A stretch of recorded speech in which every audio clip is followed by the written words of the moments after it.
అంటే సహకరించకుండా ముఖ్యమంత్రి గారికి అంటే దురదృష్టం ఏంటంటే ఆయనకు సహకరిస్తలేరు.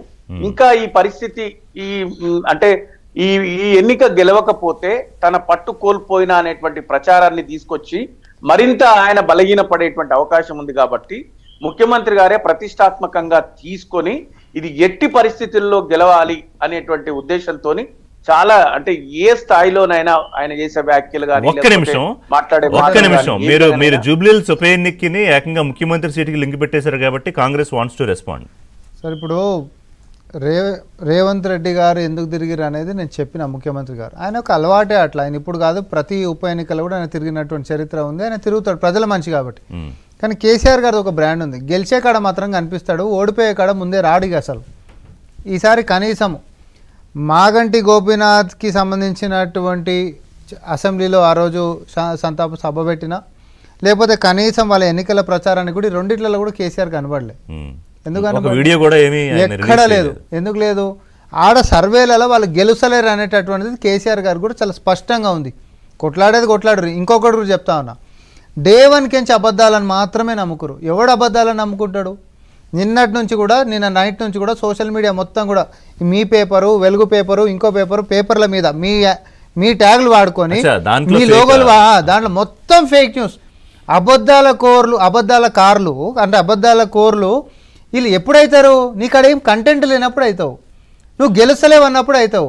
నువ్వు అబద్ధాలని నీకు తెలిసిన అదే నేనేమంటున్నా, వాళ్ళకి నమ్మకం లేదన్నా 100% అబద్ధాలు చెప్పైనా సరే మనం బయటపడాలని ఎవడనుకుంటాడు? ఒక దురుద్దేశంతో వాడు పని చేస్తున్నాడు. ఎందుకు చేస్తున్నాడు? నీకాడ లేదు కాబట్టి నువ్వు చేస్తున్నాడు. ఇంకొక లైన్ యాడ్ చేస్తాను. ముఖ్యమంత్రి గారి పీఠం అంట, దీనికి నేను క్లారిటీ ఇవ్వాలి. అసలు నేను ఒకటి అడుగుతా, 64 సీట్లకెంచి కంటోన్మెంట్ ఒక సీట్ గెలిస్తే మా గ్రాఫ్ ఇట్లా పోతుంది. నేను మళ్ళీ కూడా చెప్తున్నా, మా గ్రాఫ్ పైకి పోయింది, మా గ్రాఫ్ పెరిగింది. ఇప్పుడు జూబ్లీహిల్స్ కూడా మేము గెలిస్తే ఇంకింత పైకి పోతుంది. ఇది గెలిస్తే ఏమవుతుంది అని అంటే మొత్తం బీఆర్ఎస్ పార్టీ ఫస్ట్ టైం ఒకటి ఓడిపోయి ఇట్లా అయింది. ఇది కూడా ఓడిపోతే మొత్తం కింద పడుతుందేమో అనేటటువంటి ఉనికి కోల్పోయేటటువంటి పరిస్థితి బీఆర్ఎస్కు ఉందేమో. సీఎం గారి పీఠానికి, ప్రభుత్వానికి ఎవరైనా బుర్రున్నోడు మాట్లాడేటటువంటి మాటలేనా అవి? ఒక బీఆర్ఎస్ వాళ్ళు మాట్లాడుతున్నారు తప్ప రాష్ట్ర ప్రజలు ఎవరన్నా అవును సార్ నిజంగానే 64 సీట్లు కాంగ్రెస్ గెలిచింది, ఒక సీట్ కంటోన్మెంట్ కూడా ఇంకా గెలిచింది, పైకి పోయింది, గ్రాఫ్ తగ్గిందైతే లేదు కదా. ఉల్టా బీఆర్ఎస్ వాళ్ళు కూడా మా దాంట్లో చేరుతామని అంటున్నారు. ఇంత పెద్ద పంచాయతీ నడుస్తూ ఉంది. మా గ్రాఫ్ అంతా చెప్తే గ్రాఫ్ అలా ఉంది. ఇప్పుడు ఆయన కూడా ఒకటి పెరిగింది కదా, కంటోన్మెంట్ పెరిగింది మాది. సో ఇది కూడా పెరిగితే అసలు బీఆర్ఎస్ ని ఎవరు నమ్మడు. సిటీలో అంత పట్టుంది అనుకుంటే ఈడ కూడా పోతామేమో అనేటటువంటి భయం వాళ్ళకు ఉంది. ఇప్పుడు ఎవరిని నమ్ముతారు, ఎవరిని నమ్మరు అనేటువంటిది మనం అంతా మాట్లాడాల్సినటువంటి అవసరం లేదు. మీ పార్టీ ఎట్లుంది, మీ పార్టీ పరిస్థితి ఏంది, ఎవరేం మాట్లాడుతున్నారు, ఎవరు ఎంత మాట్లాడుతున్నారు, గన్నులు ఎవరు పేలుస్తున్నారు, సీఎంఓ నుంచి గన్నులు ఎవరు ఇచ్చిండ్రు, ఎవరికి గన్ను పెట్టిండ్రు, ఎవరు వసూళ్లు చేస్తున్నారు, ఎవరు దందా చేస్తుండ్రు, ఎవరు ఏం మాట్లాడుతున్నారు, ఎవరు బహిరంగ స్టేట్మెంట్లు ఇస్తున్నారు.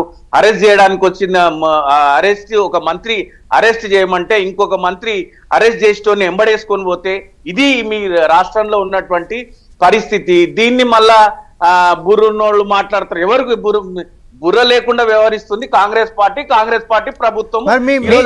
ప్రతిపక్షాల సమస్యలే లేవా? బీఆర్ఎస్ పార్టీకి రాష్ట్ర సమస్యలు లేవు.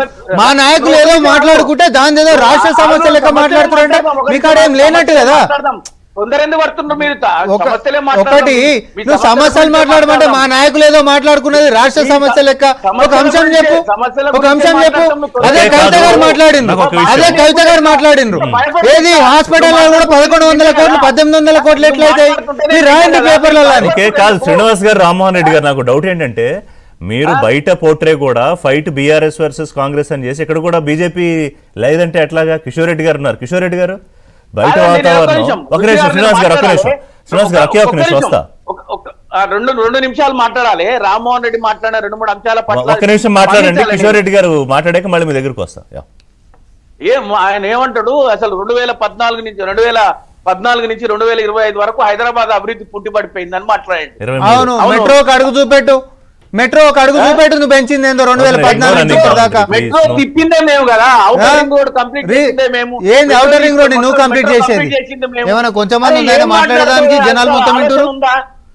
Outer ring road అంటే BRS పార్టీ వచ్చినాక చేసిందంట. బయట పని చేస్తూనే ఉంది. ఏమన్నా ఇంతకు మించిన జోక్ ఉంటుందా సార్ ఎలక్షన్ రోజు?